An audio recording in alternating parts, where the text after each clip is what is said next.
ওকে, তাহলে এতক্ষণ ধরে আমরা বুঝলাম ফোর্সের ব্যাপারে, মোমেন্ট অফ ফোর্স কাকে বলে, কিছু নিউমেরিক্যালস, কী করে ক্লকওয়াইজ অ্যান্টি ক্লকওয়াইজ মোমেন্ট তৈরি করা যায়। তো বেসিক ম্যাথামেটিক্সটা উই হ্যাভ কমপ্লিটেড। নাও আমরা এখন কি করব, ভালো করে দেখবে কিছু examples where we strategically use the turning effect of force। খুব সহজ এক্সাম্পল, বাড়িতে প্রত্যেকের বাড়িতে ট্যাপ কল আছে যেটা খুললেই জল বেরোয়, right? We all have that. যদি এটা আমার ট্যাপ কল হয়, so this is the central portion of the tap call, this is the central portion of the tap call. Actually rotate কোনটা করে? এইটা রোটেট করে না, এই শ্যাফটটাকে রোটেট করানো হয়। যেভাবে ওই শ্যাফটটাকে রোটেট করিয়ে কী করা হয়, জলটাকে পাস করানো হয়। কিন্তু আমরা অ্যাকচুয়ালি কি করি, যে এর উপরে একটা প্লাস্টিক হোক বা মেটাল হোক, তার এইরকম একটা জিনিস লাগিয়ে দিই। আমরা অ্যাকচুয়ালি রোটেট করি এইটাকে। কেন? কি করে বাড়বে? ভেরি গুড, কারণ আমরা যে ফোর্সটা অ্যাপ্লাই করব সেটা তার লিমিটেশন আছে। মেকানিক্যাল এফার্ট আমি সেমি দিচ্ছি, সাপোজ সেই এফার্ট দিয়ে আমি কি সেন্ট্রাল পোর্শনটা ঘোরাতে পারবো? মনে করো একটা স্ক্রু, সাপোজ একটা স্ক্রু, তোরা সবাই দেখেছি স্ক্রুকে, সাপোজ এটা একটা নাট, আরো ভালো বোঝা যাবে, এটা একটা নাট এবং এটা একটা কাঠের মধ্যে আটকে রয়েছে, টাইটলি আটকে রয়েছে।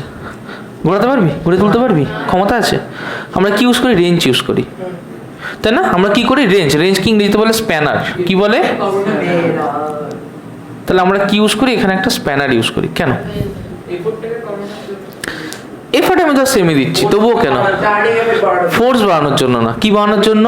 Turning effect. কি করে দেখ, সাপোজ এইখানে যে ফোর্সটা অ্যাপ্লাই করছি সেটাও 5 নিউটন, এখানে যেটা অ্যাপ্লাই করছি সেটাও 5 নিউটন, সাপোজ এখানে যেটা অ্যাপ্লাই করছি সেটাও 5 নিউটন, এইখানে যেটা অ্যাপ্লাই করছি সেটাও 5 নিউটন, এখানে যেটা অ্যাপ্লাই করছি সেটাও 5 নিউটন, সব জায়গাতে সমান ফোর্সে অ্যাপ্লাই করছি। সাপোজ একটু ডিটাকে দেখা যাক। ফার্স্ট কেসে এখানে ডি কত? 0, কারণ পিভট থেকে কতটা দূরে? 0 দূরে। সো এখানে ডি হচ্ছে 0, এইখানে ডি কত? Suppose 5 centimetre, 5 centimetre. এখানে চলে আসি, এখানে ডি কত? 0, রাইট? কারণ সেন্টারে। এখানে ডি কত? Suppose 5 centimetre. এখানে ডি কত? Suppose 10 centimetre, right? সব জায়গায় ফোর্স সেমই দিচ্ছি, ডি গুলো শুধু আলাদা। তাহলে ফার্স্ট কেসে টার্নিং এফেক্ট, এখানটার জন্য টার্নিং এফেক্ট কত? 0, কারণ F into D, 5 into 0 equals to 0 newton centimetre. Is it clear? এখানটার ক্ষেত্রে টার্নিং এফেক্ট কত? 25 নিউটন সেন্টিমিটার, কারণ 5 into 5 25 newton centimetre. Is it clear? সামান্য একটা 5 সেন্টিমিটার চেঞ্জ করার জন্য কোথায় ছিল 0, কোথায় হয়ে গেল 25 newton centimetre. Is that clear? চলে আসি আবার এখানটায়, এখানে টার্নিং এফেক্ট কত? 0 নিউটন সেন্টিমিটার, এখানে 25 নিউটন সেন্টিমিটার, এখানে 50 নিউটন সেন্টিমিটার। তার মানে দেখ, এই ছিল হচ্ছে 5 সেন্টিমিটার, এই হলো 10 সেন্টিমিটার, এইখানে ঘোরালে 25, এখানে ঘোরালে 50, কোনটা ইজি ঘোরানো? 50-এ। আমাদের আরেকটা পপুলার এক্সাম্পল আছে, আসছি, আরেকটা পপুলার এক্সাম্পল আছে দরজা। দিস আবার দরজা।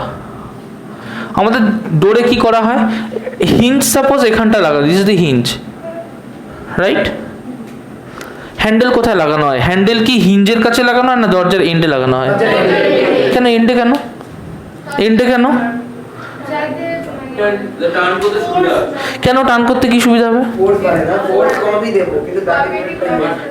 পারপেন্ডিকুলার ডিস্টেন্সটা ইনক্রিজ করে যায়, কারণ ওর পিভটকে, ওর তো এইটা পিভট, এই লাইনটা পিভট, রাইট?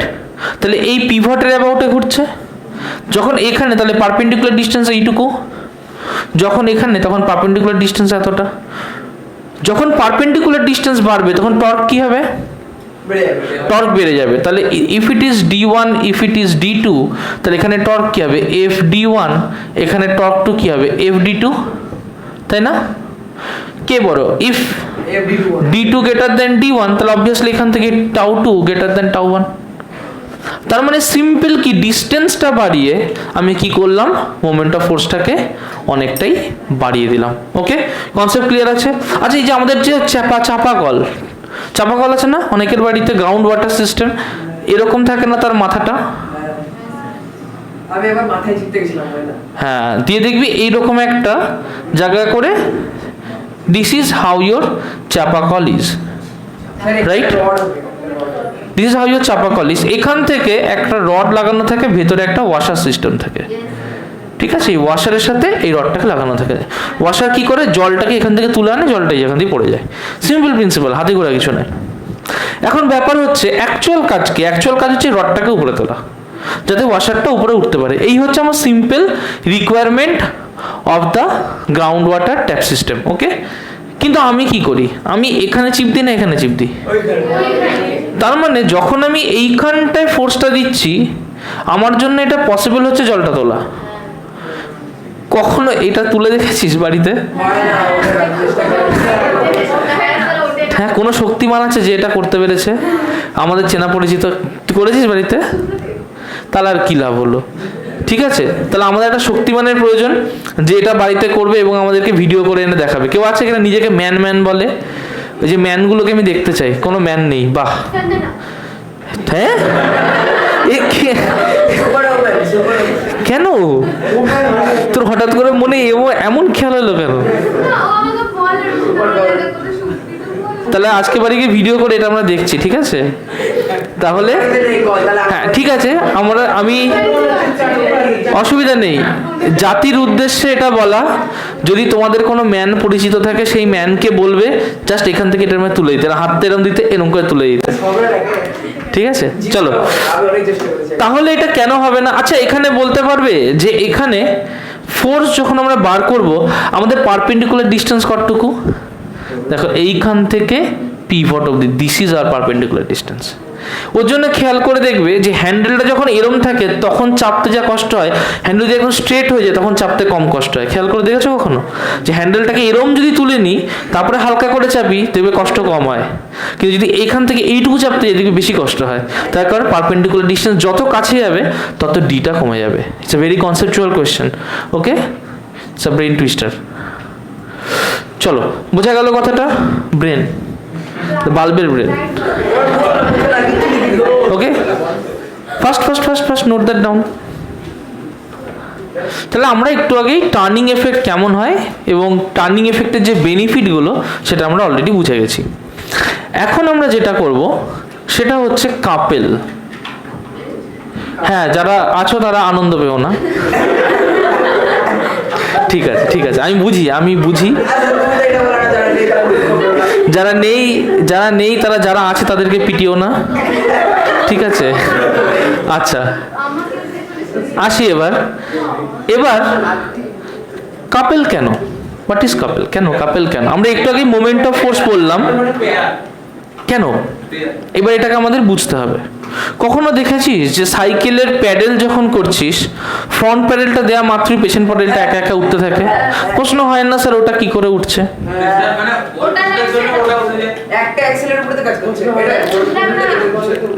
সাইকেলে প্যাডেল করেছিস, যখন প্যাডেল করছিস সামনের প্যাডেলটা চিপলে পেছন দিকে প্যাডেলটা উঠে আসে। খেয়াল করেছিস? কখনো প্রশ্ন ওঠে না কেন ওঠে? মনে কর যে আমার একটা সিস্টেম আছে, যে সিস্টেমটা কোনো একটা পয়েন্টের অ্যাবাউটে রোটেট হতে পারে। সাপোজ এই পয়েন্টের অ্যাবাউটেও রোটেট হতে পারে। Is that clear? আমি রোটেশনটা সাপোজ এরকম দেখাচ্ছি না, সাপোজ আমি মনে করছো এইরকম রোটেট হয়, পিভটটা এইখানটায়। ওকে, তাহলে ও কিরকম হতে পারে? এইরকম রোটেট হতে পারে, স্টিয়ারিং হুইল যেরকম হয়। অ্যাবসলিউটলি। এবার কি করলাম যে সাপোজ আমি এখানে একটা ফোর্স এফ অ্যাপ্লাই করলাম। কি করলাম? একটা ফোর্স এফ আমি অ্যাপ্লাই করলাম।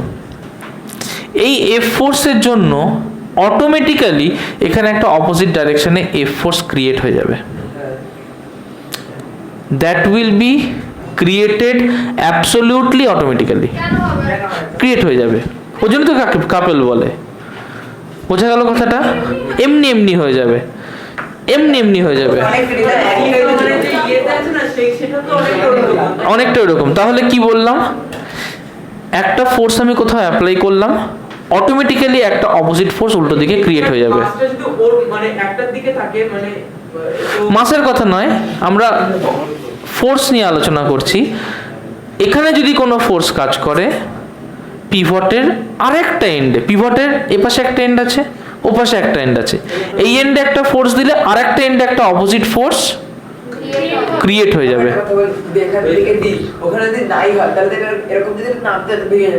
সেটাই তো, so that will B created.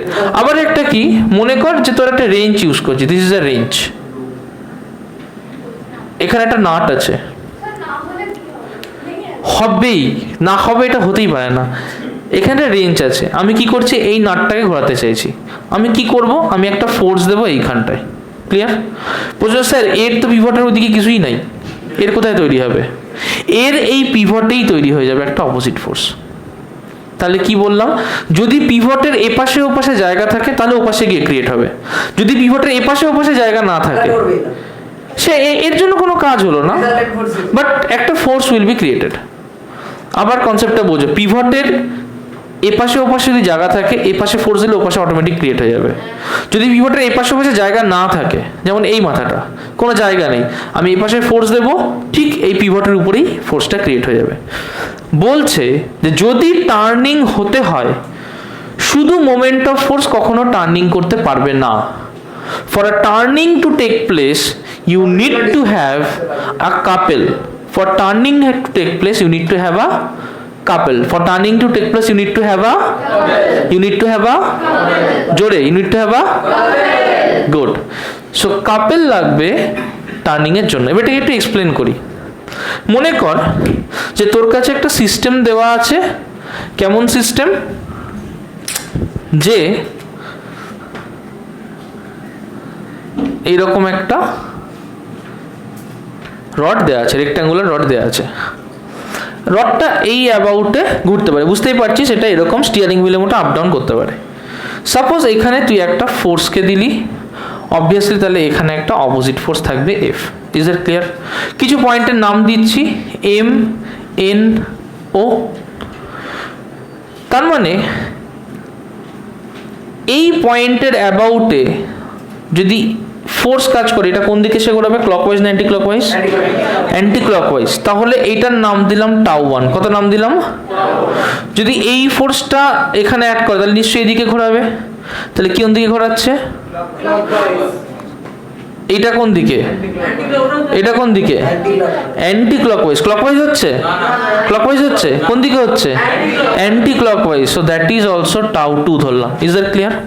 তাহলে আমি লিখতে পারি যে tau one equals to f into mn, tau 2 equals to f into no, লিখতে পারি? তাহলে টোটাল কাপেল, তাহলে কাপেল কখন বলছি, যখন এটা অ্যাকচুয়ালি ঘুরছে। ঘুরছে তো এটা, যদি না ঘুরতো তাহলে কাপেল বলতে পারতাম না, না ঘুরলে কাপেল বলতে পারতাম না, যেহেতু এটা ঘুরছে, দ্য সিস্টেম ইজ রোটেটিং, তাই এটাকে কাপেল বলতে পারবো। So couple tau equals tau one plus tau two. Clear হলো? That is F into M N plus F into NO, that is F into M N plus NO, that is F into MO. So F কি? F হচ্ছে force into perpendicular distance between the forces. Force into perpendicular distance between the forces. Force into perpendicular distance between the forces. ঝটপট লিখে নাও, force into perpendicular distance between the forces. হ্যাঁ, tau is torque বা moment of force. ওকে, টাউকে কি বলবো? Moment of force. তুই মাস্কটা পরে আছিস কেন? কে কে মাস্ক পরে? মাস্ক খোলো, অনেক ঢঙের মাস্ক হয়েছে, সব মাস্ক বন্ধ। Tau is moment of force. Okay, question লেখো, কোয়েশ্চেন লেখো। there is a rod, there is a rod, আমি কালি ভরছি তোমরা লেখো, আমি একটু পরে লিখছি কোশ্চেনটা। there is a rod of length, there is a rod of length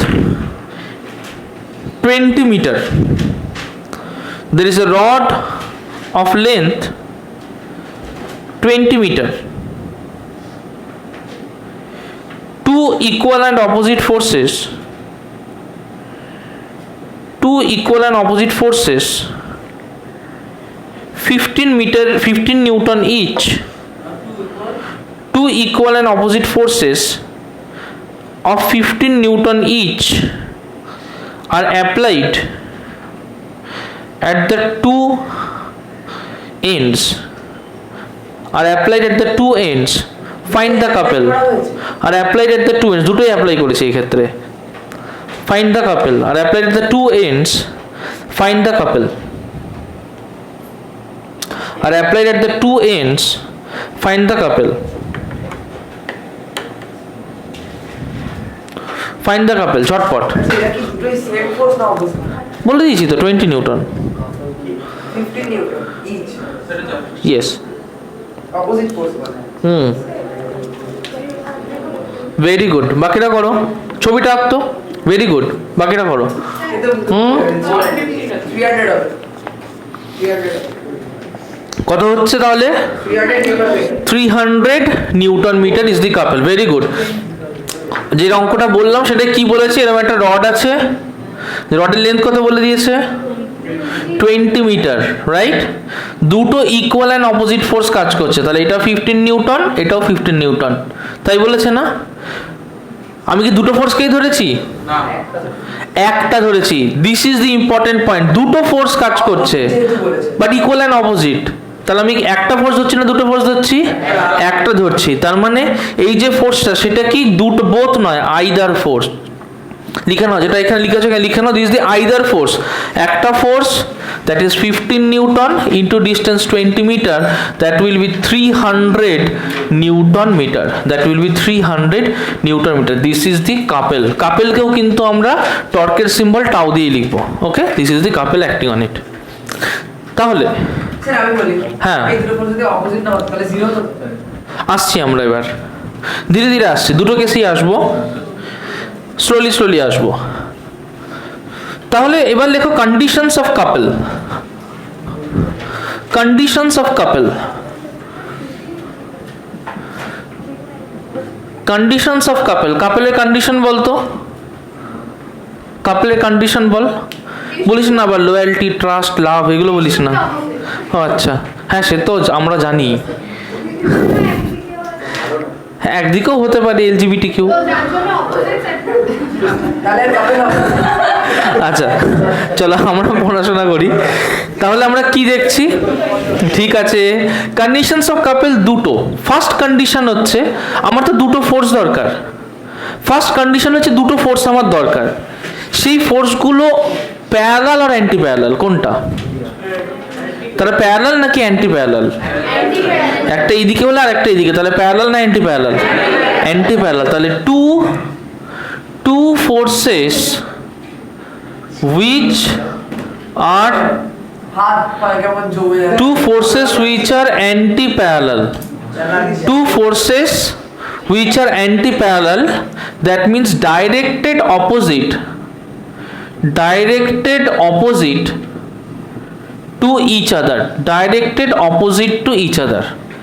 next হচ্ছে, তাহলে এই হচ্ছে আমার রডটা, দুটো ফোর্স কাজ করছে, একটা এইদিকে একটা এইদিকে, so they are anti parallel, they are anti parallel. Action hold করো। ওকে, তাহলে দুটো ফোর্স কাজ করছে, both the forces are anti parallel, that is they are directed opposite to each other. কোন দিকে directed? Opposite to each other, directed opposite to each other. Next হচ্ছে, তাহলে এই যে দুটো ফোর্স কাজ করছে তারা কি পিভটের উপরে কাজ করছে? না, তারা পিভটের উপরে কাজ, তার মানে তারা anti parallel but not along the same line. Anti parallel but এটা হচ্ছে অ্যালং দ্য সেম লাইন। ওটা কেমন কাজ করছে? Separated by a distance. Along the same line কি কাজ করছে? না। কোন দিকে কাজ করছে? Separated by a distance. তার মানে the forces are not acting along the same line, so they will be anti-parallel but they won't be acting along the same line. So to generate a couple, the forces has to be anti-parallel and they won't be acting along the same line. Okay, হয়েছে? চলো এবার একটু আগে সেই অ্যান্সারটা question করেছে sir, তাহলে বুঝছি এরা তো অপোজিটলি কাজ করছে, এটা ঘুরছে। কি হতো যদি এরা একই দিকে কাজ করতো বা প্যারালাল ডাইরেকশনে কাজ করতো? কি হতো তাহলে? ঘুরতো না, বা ঘুরতেও পারতো। চলো দেখা যাক। কখনোই নয়। চলো দেখা যাক। ফার্স্টে আমরা করব ইকুইলিব্রিয়াম। ফার্স্টে আমরা করব ইকুইলিব্রিয়াম। ওকে, ইকুইলিব্রিয়াম বুঝতে গেলে দুটো সেট অফ কন্ডিশন আমাকে বুঝতে হবে। First two conditions. First condition হচ্ছে all forces acting must be zero. কিরকম? মনে করো এই একটা বডি আছে, ওকে, এই বডির উপরে এখানে একটা ফোর্স কাজ করছে 10 নিউটন, এখানে একটা ফোর্স কাজ করছে 3 নিউটন। বলতে এটা কি ইকুইলিব্রিয়াম থাকতে গেলে এই ফোর্সটা ভ্যালু কত হতে হবে? 7 নিউটন। তার মানে অল ফোর্স কি হচ্ছে? 10 newton minus 3 newton minus 7 newton equals to 0। এটা তো পসিবল। তার মানে for that to be in static equilibrium all the forces acting on it must be equal to 0। বোঝা গেল ফার্স্ট কথাটা? সময়ের সামনে চলে আয়, উঠে পর হয়ে যাবে। All the forces acting on it must be equal to 0। Concept clear হয়েছে? সরে যা, এটুকু ক্লিয়ার হয়েছে? নেক্সট হচ্ছে যে যদি আমার একটা রড থাকে, আমরা একটু আগে টার্নিং এফেক্ট পড়লাম, মোমেন্ট অফ ফোর্স পড়লাম, তার মানে the net moment of force acting on it should also be equal to 0. Next হচ্ছে all moments of forces acting on it must be 0. তাহলে all moment of force 0 হতে হবে, all force 0 হতে হবে। কি বললাম? all forces must be 0, all moment of forces must be 0. একটা একটা করে এক্সপ্লেন করি। মোমেন্ট অফ ফোর্সটা একটু বুঝে নিই। মনে কর এখানে একটা রড আছে, এটা হচ্ছে তার পিভট। Is that clear? এখানে একটা ফোর্স কাজ করছে F, এখানে একটা ফোর্স কাজ করছে F। এই ডিস্টেন্সটা D, এই ডিস্টেন্সটাও D। তাহলে এটা কি মোমেন্ট? ক্লকওয়াইজ না অ্যান্টি ক্লকওয়াইজ? এটা কি মোমেন্ট? ক্লকওয়াইজ না অ্যান্টি ক্লকওয়াইজ? Anti clockwise. তার মানে অ্যান্টি ক্লকওয়াইজ মোমেন্টকে টাউ এ দিয়ে লিখলাম। তাহলে টাউ এ হলো এখানে এফ ইন্টু ডি। এইটা কি মোমেন্ট? Clockwise moment. তাহলে টাউ ক্লকওয়াইজ টিসি, সেটাও কি হবে? নিশ্চয়ই F into D. Is that clear? যদি একে ইকুইলিব্রিয়ামে থাকতে হয় তাহলে এর মোমেন্টগুলোকে কিসে থাকতে হবে? ইকুইলিব্রিয়ামে। So this moments must be equal. কিন্তু এটা ওভাবে তো 0 হয় না, মোমেন্ট ওভাবে 0 হয় না। মোমেন্ট কিভাবে 0 হয়? দুটো মোমেন্টকে দেখবো ইকুয়েট করে সেম হচ্ছে কিনা। তাহলে কি দেখবো? অল ক্লকওয়াইজ মোমেন্ট মানে টাউ এ ইকুয়ালস টু কি টাউ সি হচ্ছে? হচ্ছে। দেখ এটাও এফডি, এটাও এফডি, তাই না? এটাও এফডি, এটাও কি হচ্ছে? এফডি। সেম হচ্ছে না?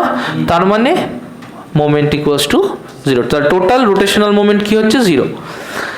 তাহলে এখান থেকে দু ধরনের ইকুইলিব্রিয়ামের কথা জানতে পারছি। ফার্স্ট হচ্ছে স্ট্যাটিক ইকুইলিব্রিয়াম। স্ট্যাটিক ইকুইলিব্রিয়াম কি বলছে? তো আমি এখানে দাঁড়িয়ে আছি, আমাকে এই দিক থেকে কেউ টানলো, এই দিক থেকে কেউ টানলো, সমানভাবে টানলো, আমি নড়বো? So this is static equilibrium. Clear হয়েছে কথাটা? তাহলে ফার্স্ট ইকুইলিব্রিয়াম যেটা জানছি দ্যাট ইজ স্ট্যাটিক ইকুইলিব্রিয়াম। এইটা কখন হয়? যখন all forces acting on it is equal to 0। বোঝা গেল? That is static equilibrium. Second case হচ্ছে রোটেশনাল ইকুইলিব্রিয়াম। রোটেশনাল ইকুইলিব্রিয়াম এটা কখন হয়?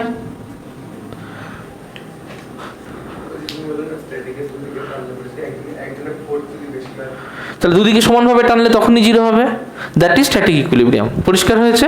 যদি আনইকুয়াল ফোর্স হয় তাহলে কি হবে, একদিকে সরে যাবো, তো তার মানে কি নেট ফোর্স কি একদিকে বেশি, সেদিকে সরে যাবো, তাহলে সেটা ইকুইলিব্রিয়াম থাকবে না। বল রোটেশন কিরকম, ধর আমার হাতটা এখানে আছে, এখানে একটা 5 কেজির বাটখারা চাপানো আছে, তাহলে হাতটা নিশ্চয়ই এরকম হতে চাইবে। এখানে একটা 2 কেজির বাটখারা আছে, এটা এরকম হতে চাইবে, কিন্তু আমি অ্যাকচুয়ালি কোন দিকে ঘুরবো, কারণ আমার এখানে 3 কেজি এক্সেস রয়েছে। আচ্ছা তাহলে আমি এরকম ঘুরছি, রাইট? এবার কি করলাম যে এখানে আরো 1 কেজি চাপিয়ে দিলাম, তাহলে নিশ্চয়ই কম ঘুরবো। আরো 1 কেজি চাপিয়ে দিলাম, আরো 1 কেজি, তাহলে 5 কেজি হয়ে গেল, আমি আর ঘুরবো? এবার এপাশে 1 কেজি বেশি চাপালাম, 6 কেজি 5 কেজি, কি হবে? এপাশে আবার 1 কেজি চাপিয়ে দিলাম, কি হবে? ঘুরবো। So this is rotational equilibrium. হ্যাঁ তখনই হবে যখন আমরা রেস্টে থাকবে, ডাইনামিক ইকুইলিব্রিয়ামও হতে পারে, ফোর্স দিলে রেস্টে থাকবে। সেই কনসেপ্টটা তোদের এখনো নেই, কারণ সেই কনসেপ্টটা 11-এ গিয়ে পড়তে হবে। বলে রাখি, যদি একটা বডি ভেলোসিটিতে মুভ করতে থাকে, ইউনিফর্ম ভেলোসিটি, কি বললাম,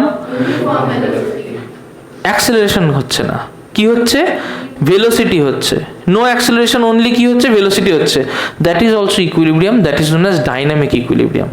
তুই একটা রকেটকে স্পেসে প্রোপেল করে দিলি, দিয়ে তার ইঞ্জিনটাকে বন্ধ করে দিলি, রকেটটা সেম ভেলোসিটি নিয়ে অনেক দূর যাবে, that rocket is in equilibrium. Concept clear হলো? তার মানে when no forces are acting on a body or when there is no resultant force, then we will call it as an equilibrium. Static মানে normally আমরা এটাই দেখতে পাই যখন রেস্টে থাকি। It can be dynamic equilibrium also, তোদের সিলেবাসে নেই, আপাতত লাগবে না। আপাতত এটা বোঝ, স্ট্যাটিক কেসই বোঝ, যে তোর কাছে একটা দাড়িপাল্লা দেওয়া আছে, সাপোজ তোর কাছে একটা দাড়িপাল্লা দেওয়া আছে, সব থেকে ইজি এক্সাম্পল আমরা সবাই দেখেছি দাড়িপাল্লা, এবং সেখানে আমরা কি দেখেছি, যে যদি আমাকে একটা দাড়িপাল্লা দেয়া থাকে, suppose this is my beam balance, suppose this is my beam balance, ওটাকে এর অ্যাবাউটে আমি হ্যাং করে রেখেছি। Is that clear? এখানে একটা প্যান আছে, এখানে একটা ছোট করে প্যানটা আঁকছি যাতে আমার লেখার জায়গা থাকে। Is that clear? তাহলে ও নিশ্চয়ই এর অ্যাবাউটে ঘুরছে, এর অ্যাবাউটে ঘুরছে। আমি যদি এখানে একটা 10 নিউটন ফোর্স অ্যাপ্লাই করি এই দিক দিয়ে, তাহলে ও তো পুরো বিম ব্যালেন্সটা শুদ্ধ এদিকে সরে আসবে। বিম ব্যালেন্সের উপরে 10 নিউটন অ্যাপ্লাই করে, তাহলে কি বিম ব্যালেন্সটা শুদ্ধ এদিকে সরে আসবে, রাইট? ক্ষতি হবে তো। সেটা না করে আমি যদি এখান দিয়ে 10 নিউটন, আমি যদি এই দিক দিয়ে আবার একটা উল্টো 10 নিউটন লাগাই, মুভ করবে? তাহলে ও কি ইকুইলিব্রিয়ামে থাকলো? এটাই স্ট্যাটিক, কারণ ওর যে পিভটটা আছে সেইখানের অ্যাবাউটে সব ফোর্স যেটা কাজ করছে that is equal to 0। Clear? তাহলে ও কি ইকুইলিব্রিয়াম আছে, দ্যাট ইজ স্ট্যাটিক ইকুইলিব্রিয়াম। সেটা আমরা যাচ্ছি, এই প্যানের কথা কিছু বলছি না, আগে বলছি এখানে যা ফোর্স দিয়েছি এখানে তাই ফোর্স দিয়েছি, তাহলে আমার সিস্টেমটাই মুভ করছে না, দাড়িপাল্লাটা মুভ করে যাচ্ছে না। প্যানের কি হচ্ছে পরে দেখবো, আগে দাড়িপাল্লা দেখি, দাড়িপাল্লা কি মুভ করে যাচ্ছে, দাড়িপাল্লাটাই দাঁড়িয়ে আছে, তার মানে it is in a state of static equilibrium. Clear হলো? এবার প্যানের গল্পে আসি, তাহলে দেখে নিলাম যে ও স্ট্যাটিক ইকুইলিব্রিয়ামে আছে। প্যানে কি হচ্ছে, এখানে আমি 5 কেজি চাপিয়েছি, মানে 50 নিউটন কাজ করছে নিচের দিকে, রাইট? এখানে কাজ করছে 50 নিউটন নিচের দিকে। এইটা কি মোমেন্ট দেবে, ক্লকওয়াইজ না অ্যান্টি ক্লকওয়াইজ? অ্যান্টি ক্লকওয়াইজ, তাহলে এটা টাউ এ দেবে, রাইট? এইটা কি মোমেন্ট দেবে, টাউ ক্লকওয়াইজ, টাউ সি দেবে। টাউ এ আর টাউ সি কি সেম? যদি এখান থেকে এই ডিস্টেন্সটা 10 সেন্টিমিটার হয়, এইটাও যদি 10 সেন্টিমিটার হয়, সেম কি? ক্লিয়ার হলো? তাহলে এর যে ক্লকওয়াইজ আর অ্যান্টি ক্লকওয়াইজ মোমেন্ট, নিশ্চয়ই তাহলে এর clockwise moment equals to anti clockwise moment. So this is the condition of rotational equilibrium, this is the condition of static equilibrium. Condition clear হয়েছে? বুঝতে পেরেছিস কথাটা? না বুঝতে পারলে বলবি। এবার যদি এরকম হতো যে দাড়িপাল্লাটায় ওজনটাকে নিয়ে দাড়িপাল্লাটাকে সমেত তুই ছুড়ে দিলি, তাহলে গ্র্যাভিটির ফোর্স ওর উপরে কাজ করবে, নিচের দিকে গিয়ে পড়বে, স্ট্যাটিকে থাকবে? হয়তো রোটেশনাল ইকুইলিব্রিয়ামে থাকতে পারে, but it is for sure that it will not be in a state of static equilibrium. Concept clear হয়েছে? আবার ধর তুই এটাকে রেস্টে রেখেছিস, কিন্তু এ পাশে তুই 50 নিউটনের জায়গায় 20 নিউটন দিয়েছিস, কোন মোমেন্টটা বেশি, ক্লকওয়াইজ না অ্যান্টি ক্লকওয়াইজ? ক্লকওয়াইজ। তাহলে কি হবে, ওর ফাইনালি একটা এদিকে রোটেশন হয়ে যাবে, দাড়িপাল্লাটা নেমে যাবে। Is that clear? পরিষ্কার বোঝা গেছে? থাকবে না, নেমে যাবে, একটা পাল্লা নেমে যাবে। চলো ওটা বোঝা গেল। সো এখান থেকে আমরা বুঝলাম যে two kinds of equilibrium, one is static equilibrium, another is dynamic ইকুইলিব্রিয়ামও দিয়েছে, যাই হোক ঠিক আছে। তাহলে আমরা কন্ডিশনস ফর ইকুইলিব্রিয়াম বুঝলাম, এটাও বুঝলাম। ওকে, যেটা পরীক্ষায় আসে, state the principal of moment, state the principal of moment. আচ্ছা, ডাইনামিকটা তাদের বইয়ে দিয়েছে, ওকে, ডাইনামিকটা দিয়েছে, অসুবিধা নেই। ওকে, আমি বলে দিয়েছি, ডাইনামিকটা এক্সপ্লেন করে দিয়েছি, অসুবিধা নেই। আচ্ছা, প্রিন্সিপাল অফ মোমেন্ট কি বলছে? বইয়ে একটা এক্সাম্পল আছে রেইন ড্রপ, একটু পরে বলছি। প্রিন্সিপাল অফ মোমেন্ট কি বলছে? যে for a body to be in a state of rotational equilibrium, যদি রোটেশনাল ইকুইলিব্রিয়ামে একটা বডিকে থাকতে হয়, তাহলে সেই ক্ষেত্রে total clockwise moment must be equal to total anti clockwise moment. Total clockwise moment has to be equal to total anti clockwise moment. যদি রোটেশনাল ইকুইলিব্রিয়ামে থাকতে হয়, সেই ক্ষেত্রে total clockwise moment has to be equal to total anti clockwise moment. আচ্ছা, একটু আগে dynamic equilibrium নিয়ে কথা বলছিলাম। ডিনামিক ইকুইলিব্রিয়ামে একটা খুব সুন্দর জিনিস আমরা আলোচনা করতে পারি, সেটা হচ্ছে রেইন ড্রপস। আচ্ছা, বৃষ্টির জলের ফোঁটা তো অনেক উপর দিয়ে পড়ে। আমরা যদি সামান্য এখান থেকে এক ফোঁটা জল ফেলি, তাতেই তার স্পিড কত তাড়াতাড়ি বেড়ে যায় নিচে পড়তে পড়তে। যদি আকাশ থেকে বলে, মাথা ফুটে হয়ে যাওয়া উচিত তো, হয় কি না? কেন হয় না? কেন হয় না? আচ্ছা, কখনো এটা দেখেছিস 3 তলার উপরে দাঁড়ালে বৃষ্টির ফোঁটা যতটা গায়ে লাগে, যত জোরে, মাটিতে দাঁড়ালে ঠিক তত জোরেই গায়ে লাগে? এরকম তো হয় না যে 3 তলার উপরে আসতে গায়ে লাগছে, মাটিতে দাঁড়ালে খুব জোরে জোরে গায়ে লাগছে, এমন তো হয় না। কিন্তু সেই 3 তলা থেকে তুই যখন 1 গামলা জল ফেলিস, 3 তলার উপরে জলটা মাথার উপরে ঢাললে হালকা, নিচে ঢাললে চাকাত করে পড়ে না মাথার উপরে। সেম স্পিডে পড়ছে ওই রেনটা। কিন্তু রেনের ক্ষেত্রে তো হচ্ছে না। জলের ডেনসিটিটা না, হ্যাঁ হ্যাঁ হ্যাঁ, ওটা দিয়ে হয়। ওটাকে বলে হচ্ছে স্টোকস থিওরেম। কি বলে? Stokes theorem. এটাও ক্লাস 11-এ গিয়ে পড়বি। স্টোকস থিওরেম কি বলছে? যে জল যখন হাওয়ার মধ্যে দিয়ে পড়ে, তখন ও একটা সময় অবধি ওর স্পিড বাড়ে, তারপরে যে স্পিডটা বেড়ে গেল সেটা নিয়েও বাকি রাস্তা পড়ে। ধর এইটা হচ্ছে আমার মেঘ, এখান থেকে বৃষ্টির ফোঁটাটা পড়া শুরু করেছে, এখানে তাহলে তার স্পিড হচ্ছে 0। বৃষ্টির ফোঁটাটা নিচের দিকে পড়ছে, কিছু দূর অবধি ওর স্পিড বাড়তে কোনো সময় ওর স্পিড বেড়ে সাপোজ 5 মিটার পার সেকেন্ড হয়ে গেছে। সাপোজ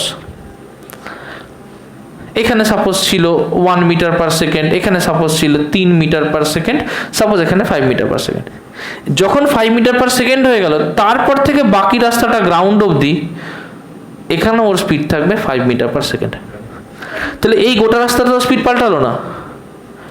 কেন সেটা জানতে গেলে 11-এ পড়বো। কিন্তু এই রাস্তার স্পিড তো পাল্টালো না, রাইট? এই যে স্পিডটা নিয়ে সে বাকি রাস্তাটা পড়লো, এটাকে বলে টার্মিনাল ভেলোসিটি। কি বলে? Terminal velocity. ওর স্পিড যদি না বাড়ে, তার মানে নিশ্চয়ই ওর উপরে যে ফোর্সগুলো কাজ করছে তারা ওকে ইকুইলিব্রিয়ামে রেখেছে। ইকুইলিব্রিয়ামে না রাখলে কোনো একদিকে ফোর্স বেশি হতো, তাহলে স্পিড বাড়তো কমতো, সেটা 11-এ পড়বো। কিন্তু আমরা এইটুকু জানি যে যদি তার স্পিড না বাড়ে, তাহলে তার উপর যে ফোর্সগুলো কাজ করছে সেগুলো তাকে ইকুইলিব্রিয়ামে রেখেছে, রাইট? সেগুলো তাকে কিসে রেখেছে? ইকুইলিব্রিয়ামে রেখেছে। এবার ইকুইলিব্রিয়ামে রাখা মানে সে কি রেস্টে আছে না মোশনে আছে?